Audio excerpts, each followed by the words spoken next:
ನಮಸ್ಕಾರ ಸ್ನೇಹಿತರೆ, ಪ್ರಕೃತಿ ಮಡಿಲಲ್ಲಿ ನಮ್ಮ ಪಯಣ ಚಾನಲ್ಗೆ ತಮಗೆಲ್ಲ ಸ್ವಾಗತ. ಸ್ನೇಹಿತರೆ, ನಿಯತ್ತಿಲ್ಲದ ಮನುಷ್ಯನಿಗೆ ಅನ್ನ ಹಾಕುವ ಬದಲು ನಿಯತ್ತಿರುವ ಮೂಕ ಪ್ರಾಣಿಗಳಿಗೆ ಅನ್ನ ಹಾಕಿ. ಏಕೆಂದರೆ ಮನುಷ್ಯ ತನ್ನ ಅವಶ್ಯಕತೆಗೆ ಬೇರೆಯವರನ್ನು ಬಳಸಿಕೊಂಡು ನಂತರ ಅವರಿಗೆ ಮೋಸ ಮಾಡುವ ಬುದ್ಧಿ ಮನುಷ್ಯನದು. ಈ ನಾಯಿಗಳಿಗಿರುವ ನಿಯತ್ತು ಮನುಷ್ಯನಿಗಿಲ್ಲ. ಈ ನಮ್ಮ ಸುತ್ತ ಕೆಲವು ಕೆಟ್ಟ ಪ್ರಾಣಿ ಅನ್ನೋ ಮನುಷ್ಯರಿರುತ್ತಾರೆ. ನಾವು ತುಂಬ ಒಳ್ಳೆಯವರು ಎಂದು ತಿಳಿದರೆ ಸಾಕು, ನಮ್ಮನ್ನು ಮಾತಿನಲ್ಲೇ ತುಂಬ ಎತ್ತರಕ್ಕೆ ಏರಿಸಿ ಅವರ ಕಷ್ಟಕ್ಕೆ ನಮ್ಮ ಹಣವನ್ನು ಪಡೆಯುತ್ತಾರೆ. ಹಣ ಕೇಳುವಾಗ ನಾವು ಅವರ ಕಣ್ಣಿಗೆ ದೇವರಂತೆ ಕಾಣುತ್ತೇವೆ. ನಂತರ ಕೊಟ್ಟ ಹಣ ಕೇಳಿದಾಗ ಅದೇ ಕಣ್ಣಿಗೆ ದೆವ್ವಗಳ ಹಾಗೆ ಕಾಣುತ್ತೇವೆ. ವಿಚಿತ್ರ ಎಂದರೆ ಮಕ್ಕಳನ್ನು ಹುಟ್ಟಿಸುವುದು ಅವರು.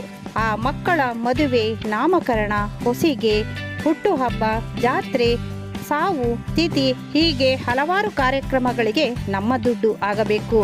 ಅವರು ದುಡಿಯುವುದು ಅವರ ಶೋಕಿಗೆ, ನಾವು ದುಡಿಯುವುದು ಅವರ ಕಷ್ಟಕ್ಕೆ ಅನ್ನೋ ಹಾಗಿದೆ.